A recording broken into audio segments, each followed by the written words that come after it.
that it's impossible to do. And if that is because touring the Premiere Pro interface. It's helpful to begin by getting familiar with the editing interface so you can recognize the tools as you work with them in the following lessons. To make it easier to configure the user interface, Premiere Pro includes workspaces. Workspaces quickly configure the various panels and tools on screen in ways that are helpful for particular activities such as editing, special effect work, or audio mixing. You'll begin by taking a brief tour of the editing workspace. You won't need any files for this tour, but in most of the exercise in this book, you will use a Premiere Pro project from this book's companion DVD or downloaded lesson files if you are using the ebook. Before you continue, make sure you've copied all the lessons folders and contents to your computer storage. Next, launch Premiere Pro. The home screen appears. Yes. The first few times you launch Premiere Pro, the home screen shows links to online training videos that will help you get started. The home screen shows links to online training videos when you first start using Premiere Pro. If you have opened projects previously, a list will appear in the middle of the home screen. You can hover the pointer over a recent item to see the project file location in a pop-up window. As your list of recent projects gets longer, the links to online training video are removed to make room for the list. I see.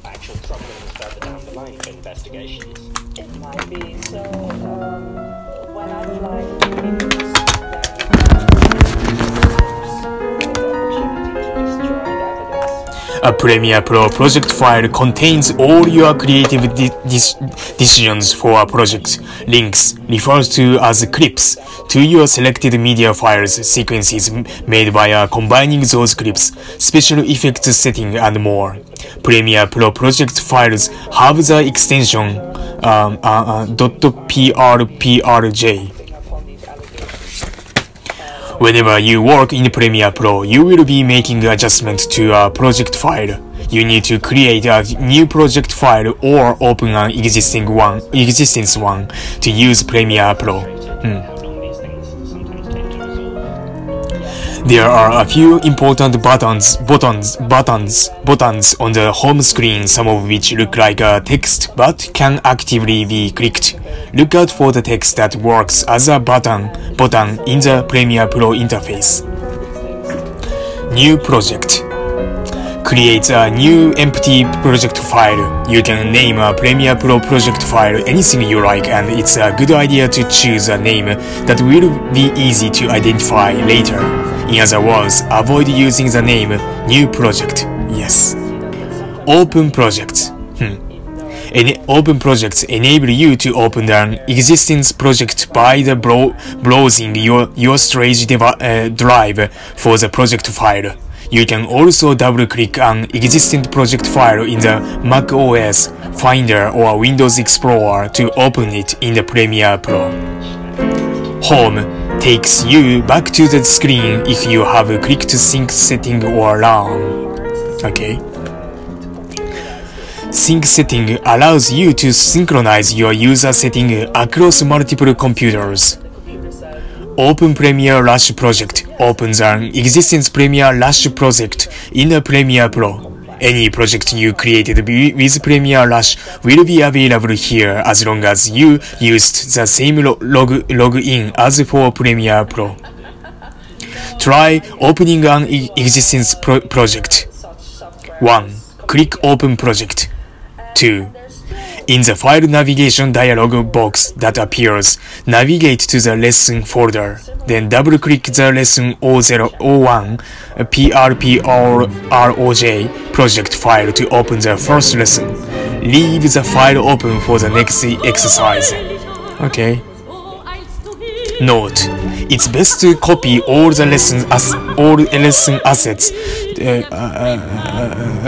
to your computer storage drive and leave them there until you complete this book. Some lessons use assets from the previous lessons.